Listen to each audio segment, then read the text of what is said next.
to open the chat on my computer. Let me see. Are we live? It is not, I'm not getting live video on Okay, YouTube yet. so hang tight for just a sec, team. It's opened on my computer, but I think it's just loading. It's weird.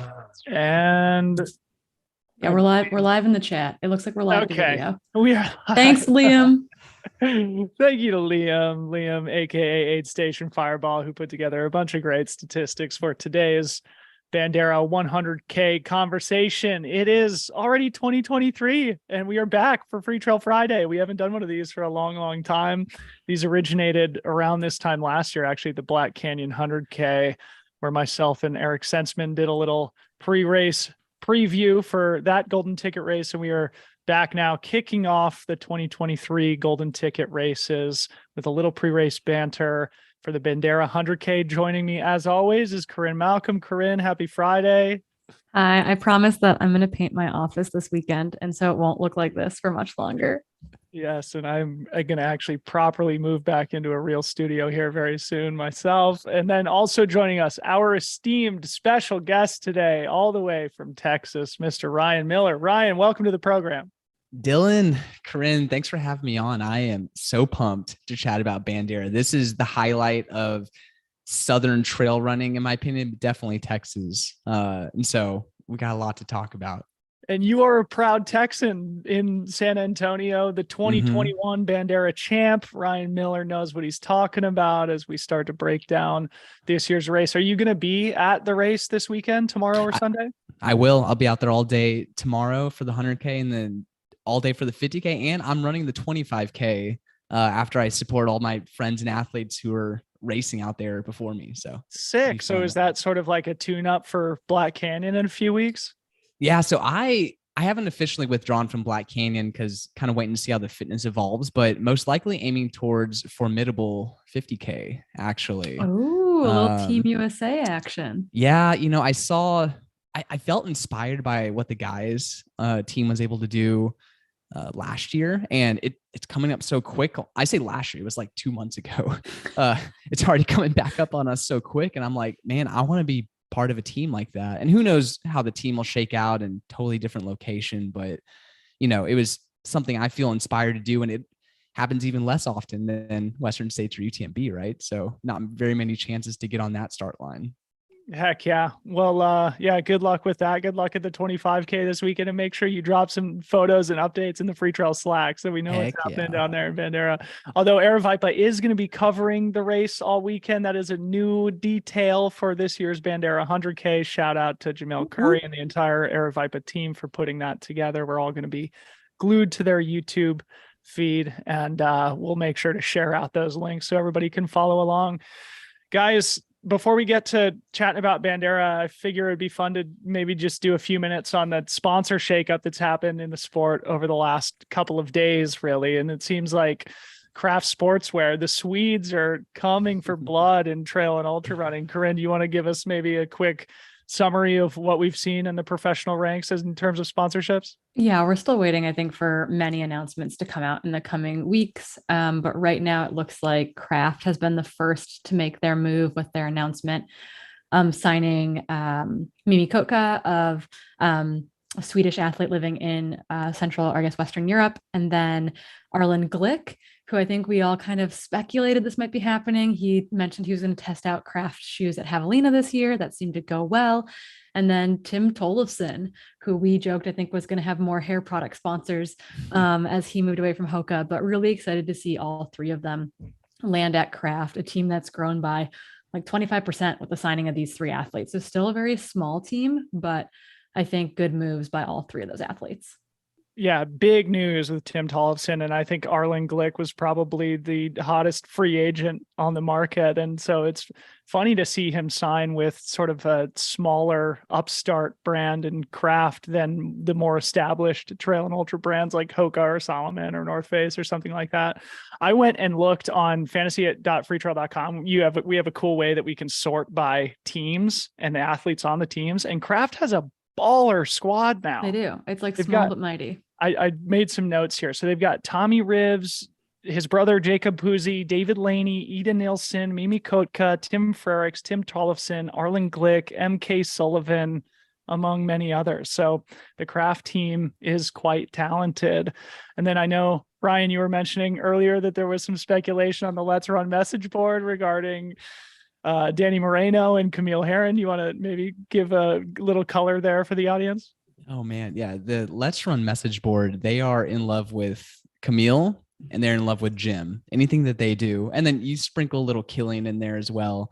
And they'll go crazy about it on there, just speculating about everything. And of course, I come from a more traditional track and field college background. So I've been perusing those boards for a while, but there was a very long thread about Camille announcing that she was leaving Hoka. And then they were throwing out some of the other people that were leaving Hoka, including Tim and Danny, and just speculating on who and where they were going to go. And I think Camille's little tidbit of, I can't remember what social media platform she put this out on, that she's going to go somewhere that they have not traditionally had a foothold in ultra or trail running, really got a lot of people talking. Yeah, because it limits the options, right? Like it narrows. Should we do some reckless speculation here?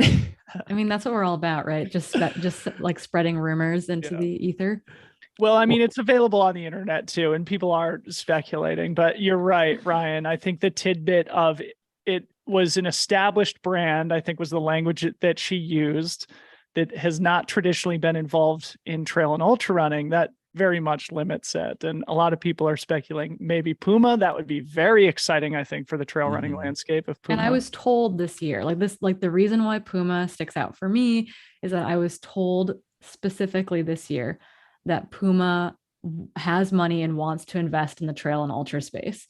And so launching a team with a handful of athletes, some big name athletes, would be very, very smart if they wanted to kind of utilize proof of concept coming into the trail and ultra world. Yep.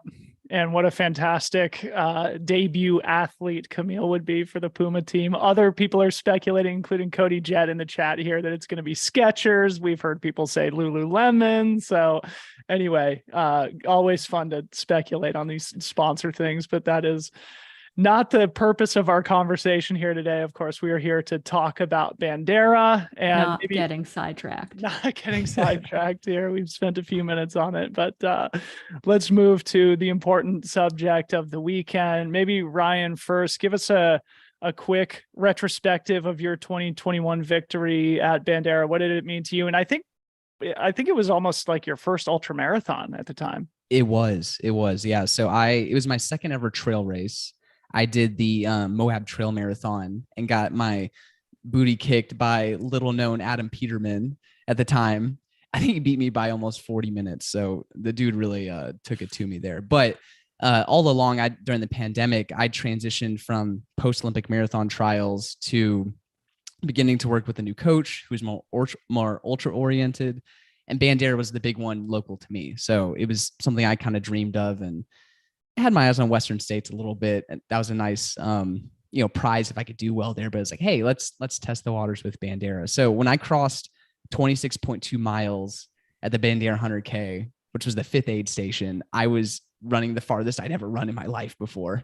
That was a very unique feeling, knowing I'm not even halfway there yet. I know. Right. So it went really well, obviously.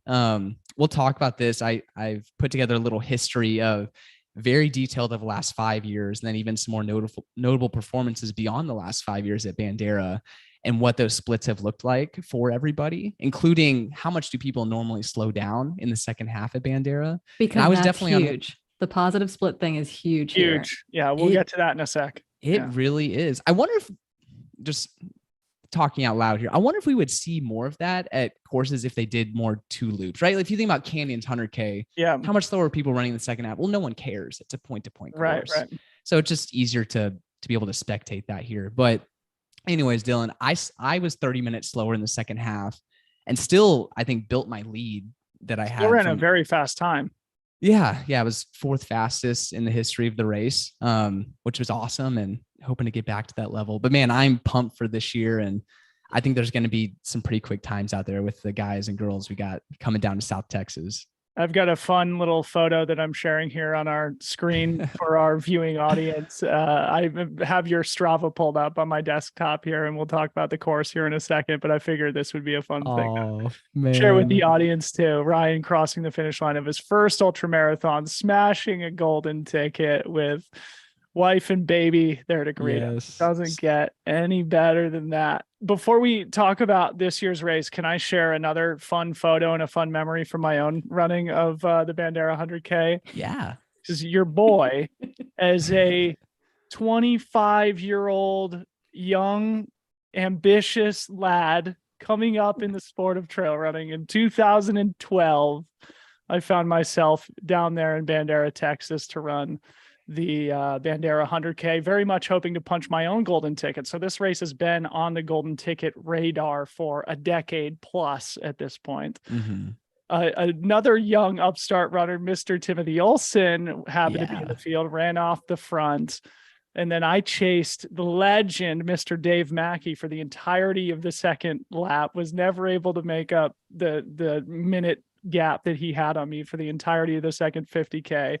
But I entered the last mile thinking I was about to get my golden ticket with a third place finish until Joe Yuhan came and passed me in the final mile of the Bandera 100K in 2012, knocking me back to fourth place. But I went back and found this photo, which brings back a lot of great memories with Tim and Dave and Joe. And this is Nick Clark here, who's another legend who people who are newer to the sport may not know, but a fun memory. I was able to get my golden ticket a few months later at the Leona Divide 50 miler. And that was the year that Timothy Olson went on 6 months later to smash the record at the Western States 100, running under 15 hours for the first time. So anyway, just fun memories to share. But maybe Ryan, let's first talk about the course. I'm going to pull your Strava back up here, and you can just give the viewing audience a little bit of a detailed description about what makes the course interesting, what makes it challenging, and any other details that you think are relevant to share.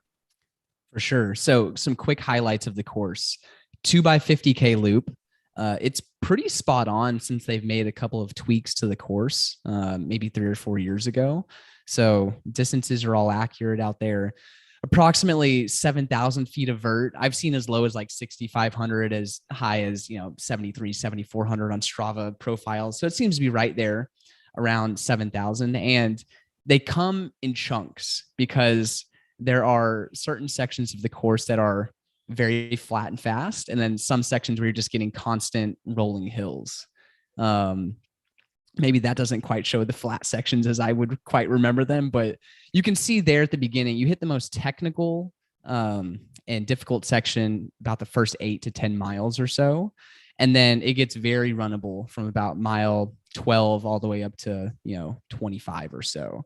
And then from there, you get back into those same hills. So if you look at the course again, it's really that kind of top section, the northern and western side that is a lot hillier, and then the south and eastern side that is more prairie, grass, dirt trails that you can really flow on. And if you really want to dive into the splits, you can see, mid 7-minute, 8-minute paces, and then you'll see some low 6-minute paces thrown in there too from my Strava profile in particular. So Ryan, I'm just trying to get an assessment of like what might be kind of a cruxy part of the course where separation might happen. And in my brain, remembering back to when I ran this 11 years ago, my memory is admittedly fuzzy. It feels like this part right here, sort of going in to the second lap when you go through this vertical and sort of more technical section that you just described. Would you expect that to be kind of a cruxy moment in the race, or where are sort of the critical spots on the course? It is. It's the second time you go through that section. And depending on how you're feeling, you're either because the technical terrain, the more in tune you are with your body, the better you feel at that point, the better you're going to be able to flow through there. So if you're really not feeling good, you're going to slow down a lot through that section. What was interesting was my experience out there was coming from a flat, faster background in marathoning and track running. It was actually, I made my break in the prairie dirt trail section where I could actually open up my stride. So I think it's fun, the dichotomy between you get some technicality and you get some really fast trails out there. So men and women coming from both sides of it can, they'll find themselves leapfrogging each other at certain points in the race. I think I heard it described very succinctly on the Single Track podcast. I believe Elia Yingling said it, is that it doesn't favor those coming from, the buttery smooth West Coast trails. It doesn't favor those coming from East Coast, Appalachian rocky trails. You get a mixture of all of it out there. And probably the only people that have an advantage are people that live in Texas and run on these trails all the time. Yeah, I was going to tee up Corinne with that. Corinne, sort of looking at the course and understanding that we're sort of in the dog days of winter at this point for most athletes. Is there anything here that you want to comment on about maybe who this type of course favors or the type of skill set required to perform well here? Well, I think that's really interesting about Bandera in general. I don't think it, unlike some other races, I don't feel like it truly favors, the East Coast over the West Coast over, honestly, the people who are probably best suited for it are the people who are living locally, who are running on those trails. I think Arizona runners probably are coming out of fairly similar weather and similar terrain, not as humid. Actually, when we talk about some of the women in the race, one of the gals is coming from Hawaii. It's probably the only place more humid than what she might be running in. But for a lot of folks, even though like the temperature, for example, isn't supposed to be crazy warm this weekend, like it's going to be more humid than most places in the US right now. And it's going to be warmer than most places in the US right now, which, while it's not a heat race, is going to be hard. And then again, just kind of echoing what you all said, I think those first 10 miles of the second loop are what eat people up. Like they're just, if you can get to the last 20 miles of the race, I think that, and have legs, I think that's where a lot of that time spread is going to come in, getting through that kind of quote unquote more technical, definitely more hilly section of the loop. Yeah. And I just pulled up just to compare the finishing times for Bandera versus Black Canyon. And it looks like Bandera, in terms of the winning finishing times, is slightly slower than a race like Black Canyon, but both races I think are somewhat similar in that they're usually fairly dry, although Ryan will get It might rain. We'll get your weather forecast here in just a second. But usually dry, still fairly rocky, twisty, turny, desert type trails, but also fairly runnable. I recall that it was actually quite rocky and twisty turny out there on the Bandera 100K course. And I know it's also famous for the cactus that is out there that sometimes chews people's legs up. Any comments on that before we move on to the conditions? The specific term is sotol, SOTOL.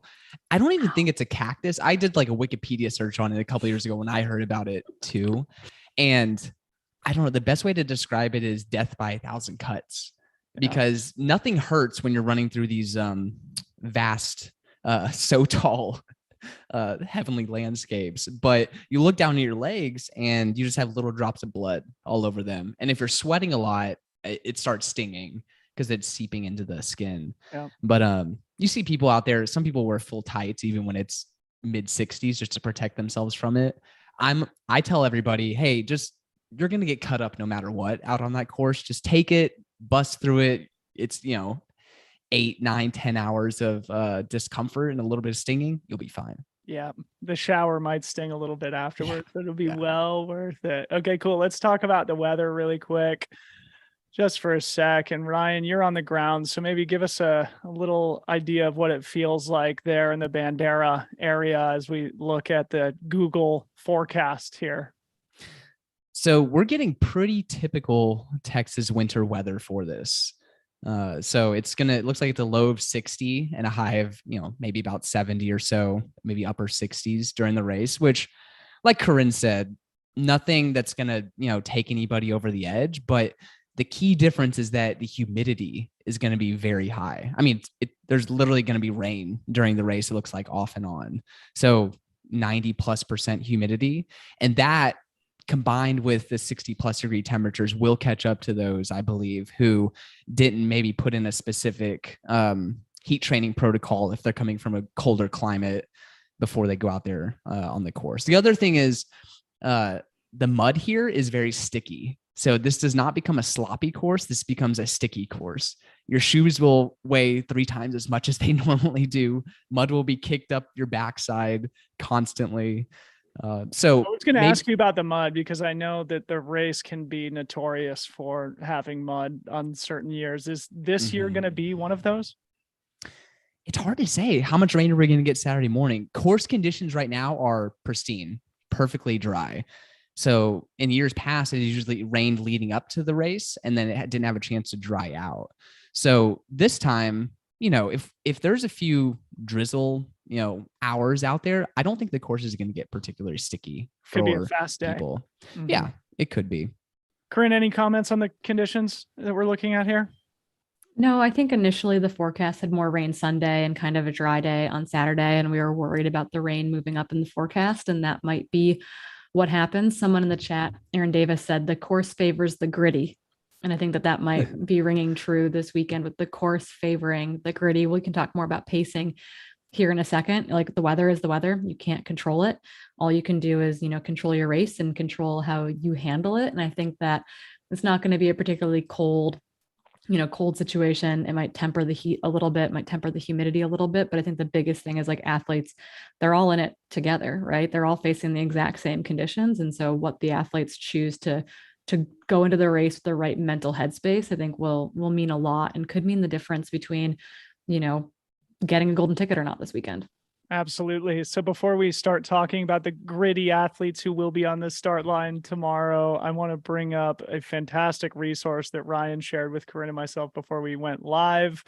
That is some historical statistics. And so I'm going to tee you guys up and allow you to talk a little bit about the historical averages here on the course and how that might come into play over the course of tomorrow's 100-kilometer race. So maybe, Ryan, get us started. Tell the audience kind of what they're looking at here, and especially the important parts about the positive splits that you mentioned. So yeah, I tried to pull in all the data I possibly could, particularly from Strava, because that has a lot more detail. But when folks didn't have Strava, pulled in from the race website. And this was a guilty pleasure of mine, because I had this analysis put together before I ran, just so I could understand context of when I saw certain splits out there, or understood what place I was in or who else was on the course. Like, okay, is this the type of race where I'm setting myself up to chase the golden ticket, right? And you can tell from here, it's pretty fairly consistent across the board in terms of year-to-year times, right? It's going to be most normally somewhere between 8:10 and 8:15 for the winning time. It's usually going to go out somewhere in the low to high 350s, maybe touching on 4 flat if it's a particularly bad weather day. And it holds true to that. And one thing to note here is, in 2019, they did run on a different course. So they have this alternate course they will go to if there's a lot of rain in the forecast, because the state of Texas will close down the Hill Country State Natural Area, which is where the park that the race is located in. It's still, I've been to the alternative course before, and it's very similar to the Bandera course. But you can see there's a little bit slower times there that year. And then also, people may not know this, or they may know this, Jim Walmsley has the course record at Bandera from one of his first ever ultras and his first golden ticket into Western States, I believe. And through some sleuthing of my own and combing through Strava, they actually ran a shorter course that year. So Jim got quite the advantage. He got quite the advantage. Flag it now. Flag it on Strava. So for those out there familiar with Bandera, there's a prairie loop section where you literally just run, it's like 1.25 mile around a prairie, big rectangle. And the year Jim did it, they didn't run it for some reason. So that certainly helped. He'd still probably have the course record with the time he threw down that day, but maybe someone out there will still be willing to chase me in the future at some point. Let's go. Next year, 2024, Ryan Miller returns to Bandera. Corinne, I'd love to get your perspective as a coach here. If we look at John Ray's finishing time last year, 8:10 flat, he only had a positive split of 9 minutes, which is, according to Ryan's statistics here, the best of all time. Meanwhile, if we look back to Ryan Miller, who also ran about 8:10 flat, he had a 28-minute positive split in 2021. So maybe talk about how you would advise athletes to tackle this 2-loop course and anything else that jumps out from the statistics here. Yeah, and one name not on that list, just because he finished a little further back in the results last year, but not by a significant amount, was Joe McConaughey, who's running again this year, the string bean. I think his positive split was the only one maybe that's smaller than Jonathan Reyes from last year. I think it's like 3 or 5 minutes or something. Like it's really, really small, Wow. which is wildly important when you think about the fact that the positive split is generally 15 to 30 minutes, even for someone like Jim Walmsley running well under 8 hours. I think that going in and knowing those general 50K course split times, I think is going to be really important for the lead pack, in part because some of these races will go out really, really fast. It's just kind of the day that you're dealt. And I think being able to come through that first loop and be like, okay, like this is the average split for this loop. This is what I know I can do for the second loop. I think those things become a little bit more important for the psyche there when you get kind of caught up in everything. I imagine, we'll see, based on the list of guys coming through again this year, probably something between 3:55 and 4 hours for coming through that first loop. And given Jonathan Rea and Ryan's time both at 8:10, I think we could probably anticipate an 8:10 winning time this year, something very similar to it. But yeah, I think the big thing is that given that it's a looped course, you're getting that direct repeat, as opposed to like Black Canyon coming up in February. The first 50K runs so much faster than the back 50K. It's a net downhill, et cetera. So it's like, I think you can go in with a much more even mentality, with the goal to be keeping that positive split as low as possible. Yeah, fantastic. So let's just briefly look at the women's statistics here that Ryan put together. Is there anything else that jumps off the page to you or that you wanted to mention on this, Ryan, or is it more of the same? Yeah, a little bit bigger spread between first and second place here. Most years, it seems like the lead women kind of take off and run away from the field more often than not. And I remember watching that. I saw Marianne Hogan come through at about 55K last year. And she was just motoring through the mud. It was amazing to watch her come by. You knew she was in for a special year after that. But besides that, there's some pretty big names that have come through Bandera and gone on to really successful years after that. Again, the winning time varies a little bit more here, but given the conditions, and we'll talk about the females showing up, I would not be surprised if we're nearing 9:30 or below. So, within 10 minutes of course record time this weekend. Yeah, I think the women's field is getting deeper here. I think that, again, when we look at the future North American based golden ticket races with Black Canyon and Canyon's 100K coming up later this spring, that those have historically been a little bit deeper than this one. But I do think that the field in general is becoming better and better at Bandera, that people are being able to centralize kind of a seasonal entry into it, or they've changed their fall a little bit to make that happen. And so I think that you're right. We're going to continue to see the trend in the women's field be closer to that 9:30 mark. Maybe it's a 9:30 podium type of thing. If you want that golden ticket, that's what you're aiming for. Where I think is the men's field has had a little bit more of that consistency, just because the men's field developed in a way, I think a lot quicker than the women's like professional field has. Can I ask y'all a question real quick? I want to get your perspective on the season as a whole. So again, I feel like you do see some folks from Bandera like go on to pretty astounding seasons afterwards. Do you think there's any validity to, coming into the off season, at least maybe the beginning of winter time for a lot of athletes, and hitting a really good Bandera time, being able to take time off through winter and then rebuild for the summer that leads to success for some of those folks? Yeah. And I think, if we look at someone like Ryan Montgomery, who I think a lot of us are hoping has a good day after a kind of hard 2022 in general with a bunch of injuries, didn't get to race a lot last summer, kind of built through the fall into this kind of early 2023 race. And then, I think he's got some other races that I would take off his calendar if it was me personally. But I think that you can step away and then come back and have a good Western States, or come back and have a summer season. I don't think, there's no traditional like Katie Asmuth calendar. did, and there's no traditional calendar anymore. Like you can kind of like, instead of making it one big long 9-month block or something, I think you can block it or batch it a little bit more than we've done in the past, just because there are legitimately stacked races year round at this point.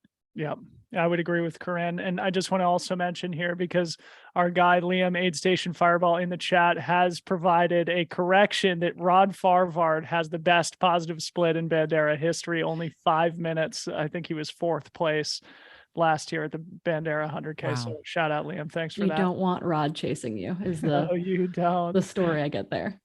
All right, so let's talk about some of the athletes that are going to be towing the start line tomorrow. Corinne, you want to get us started in the women's field? I would love nothing more. I think that it's a good field with some like well-known names, and then I think there's a lot of like interesting question marks who I think could surprise folks out there. I think obviously the name on the top of everyone's list, I think, is Courtney Dauwalter.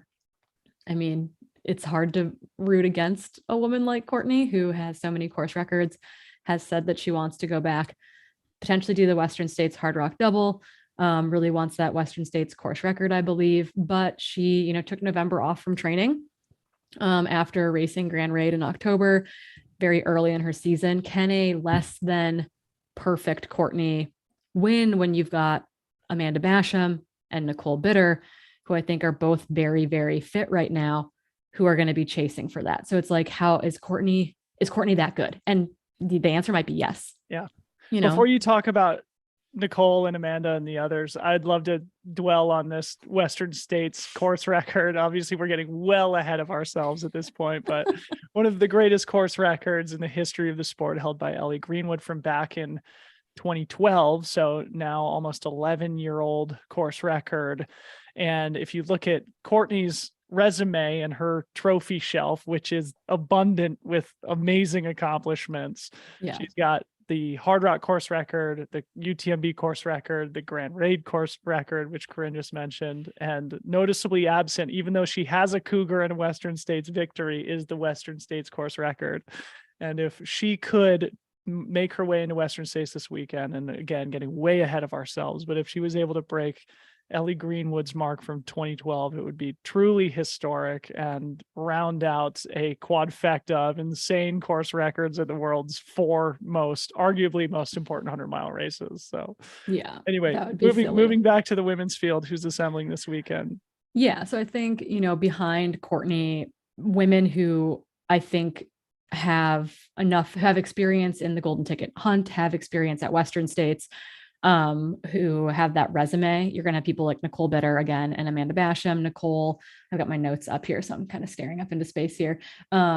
Nicole just missed a golden ticket at Javelina. She was 3rd there. She then went to Ultra Trail Cape Town, where she rolled her ankle ahead of the race, and so didn't race there, which honestly probably sets her up pretty well to have a good day here at Bandera. She lives in Texas, runs in Texas. I think that is definitely an advantage for her. She likes fast, flat courses, and she's a good closer.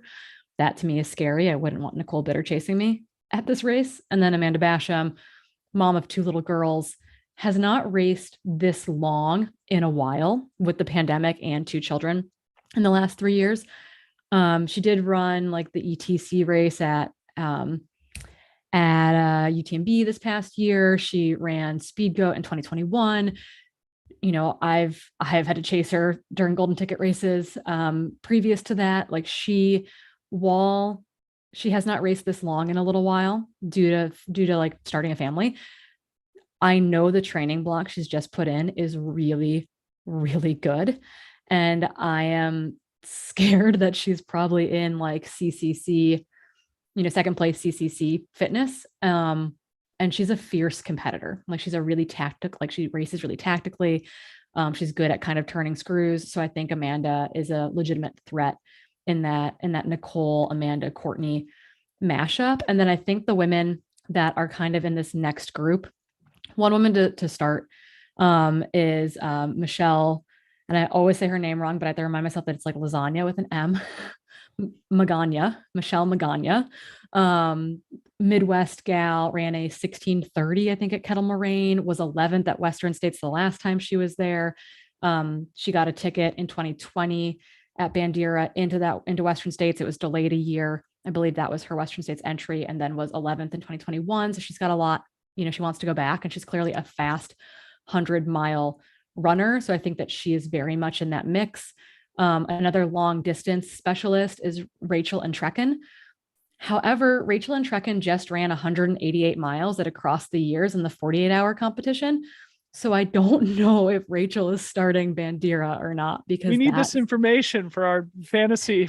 Yeah, we don't know if Rachel and Trekken is racing, but she, I mean, was fifth at Cascade Crest last year. She's got a bunch of unsupported FKTs in the Cascade Mountains. She used to live in Seattle. She also won the Plain 100 over Luke Nelson 2 years ago, I believe. So she very, very good. She's good on flat surfaces. She's good at the timed events. Have no idea if she's racing this weekend. And then the next kind of segment of women that I look at who are potential kind of dark horses, and I say dark horses only because they are really good shorter distance ultra individuals, even sub ultra distance individuals. And that includes Casey Enman, has won the world championships.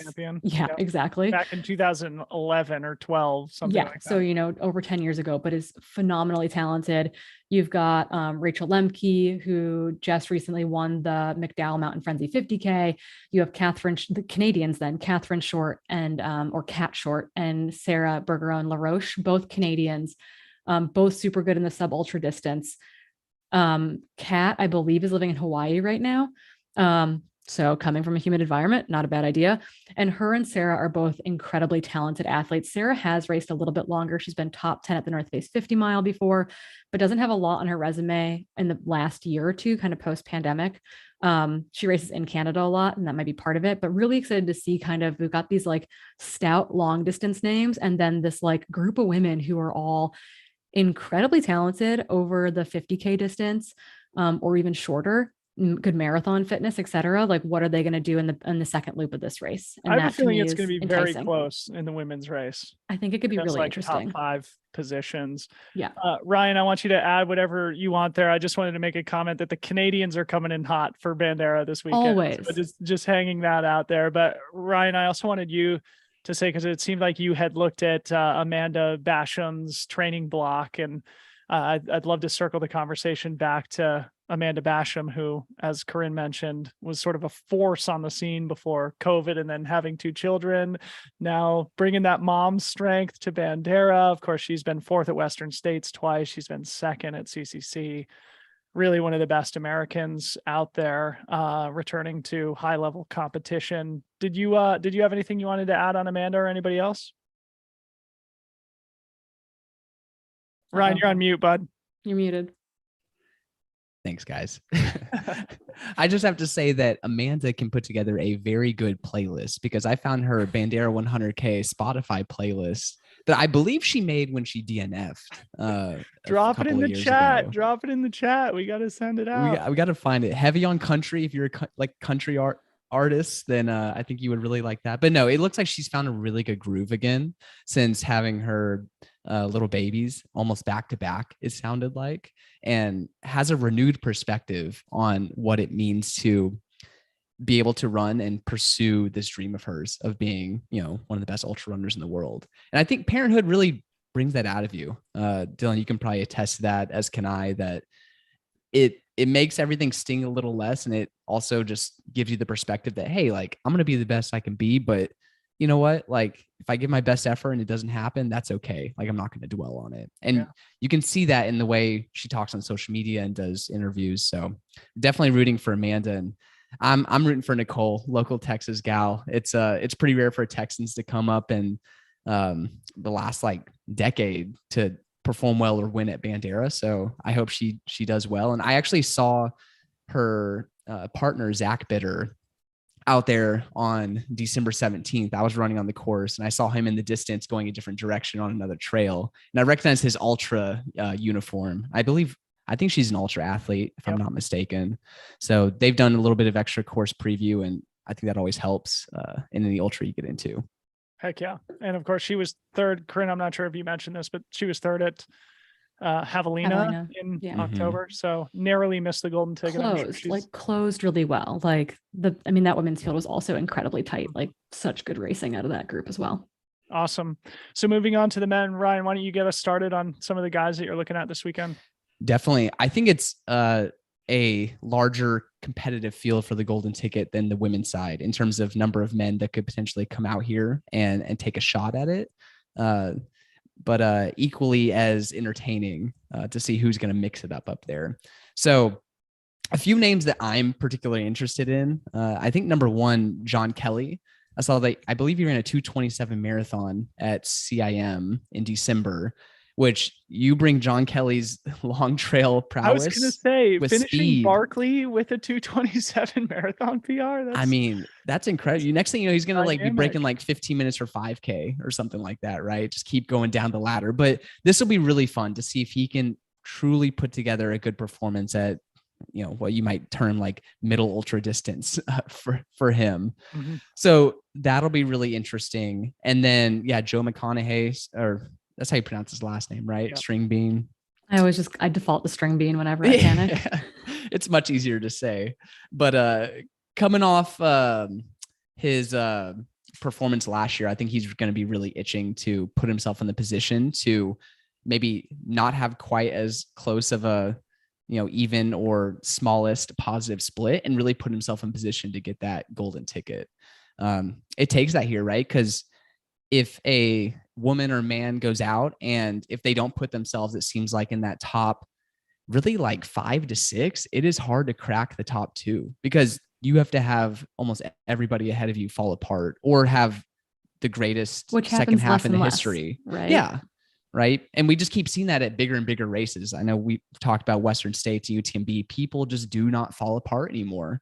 And maybe that's due to, more training theory out there, more discussion of like how to properly prepare for these races. But whatever the case, I think it's going to be really interesting to see which of these guys puts themselves in a position early to chase it. And when we see that 50K split come through on the timing website, I think we're going to know who's for real in the second half of competing at this race. Other names to our that viewing audience, make sure that you're back in front of the live stream about 3 hours and 45 minutes in tomorrow to make sure you see who comes through that first 50K split in that lead pack, because as our expert former champion Ryan has now confirmed, you need to sort of be in that pack in order to which I think is going to be contention. I think they're starting at 7:30 local time, which is an hour later than usual. Yep. So they wanted to start with headlamps, which is a treat, I think. No headlamps. I have a real quick anecdote about that. I was probably running in like 10th or 12th through the first section of the course when everyone had headlamps. And for people that don't have experience on the course, and the very beginning, which is the most technical, tough section, there's like a few like 3-foot cliffs you got to jump off and things like that. And people were just slamming on the brakes. I mean, they probably thought they weren't on the course. They're about to run off to their death. So the fact that it's going to be lighter earlier in the race, I think could result in quicker opening splits, particularly through the first 2 aid stations here. So maybe keep an eye on that in the live stream. See, that's why you bring the local knowledge to Freetrail Friday. There you go. Thank you, Ryan. Keep going on some of the men's characters, because I think there's at least a few more worth mentioning. Definitely. A couple other notes here. I count 5 guys who have previously obtained golden tickets through the Golden Ticket Series that are lining up here. So that would be Elliot Cardin, Jeff Colt. Has Joe McConaughey, has he gotten a golden ticket? He's come up. He's been third a lot. He's close. Just missed a golden ticket like 4 times or something. Yeah, Ryan Montgomery, obviously at Haviland 100, that was an awesome one to see. And then Charlie Ware, I believe he's gotten 3 golden tickets. Yeah, this would be his 4th in like 6 years or something. The timing 2016, 2018, 2020, he skipped a year, so he's due, right? Yeah. So, but almost all of them at Black Canyon, which is interesting. Everybody's coming off that. But anyways, just some other names to run through that y'all can add some color to. Devin Olson, Anthony Lee, Canyon Woodward, Jim Rebenek. I believe Nick Curry has withdrawn. He was going to be an interesting name to follow out there. Ryan Atkins and Elliot Cardin, Canadians coming down. All guys that are going to be throwing their name in the hat here. Yeah, I think, can I just add, so I'm excited about all the Canadians, like more Canadians. Bring us your Canadians.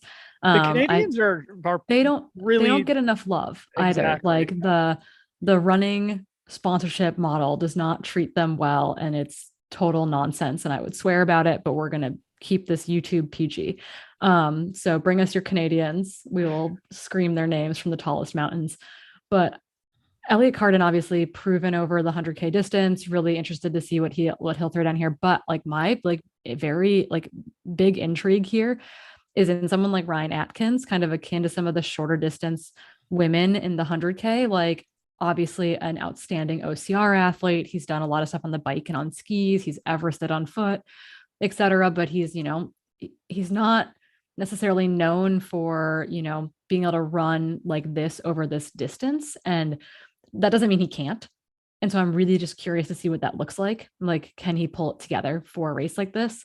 And then there's some really, really fast names, including, I think, whoever's cursor's on it. I don't know which one of you guys, Brian Curl.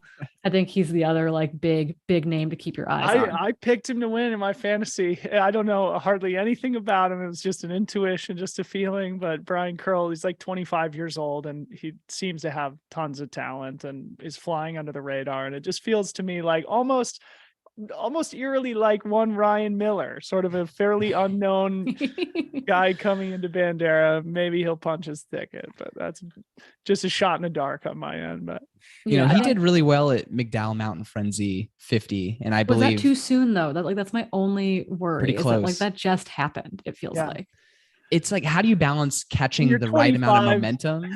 Yeah, how do you balance catching the right amount of momentum and racing really well with recovery, right? Because like that performance was fantastic and probably would translate really well to Bandera, but can you be ready get for a golden both? ticket? If he can get a golden ticket here, he needs to like chill out for a second. Is like my only that's my coaching hat, is like get your golden ticket and then just chill out. And I guess the one person who's getting a ton of shout outs in the live chat is East Coast athlete Caleb Bowen.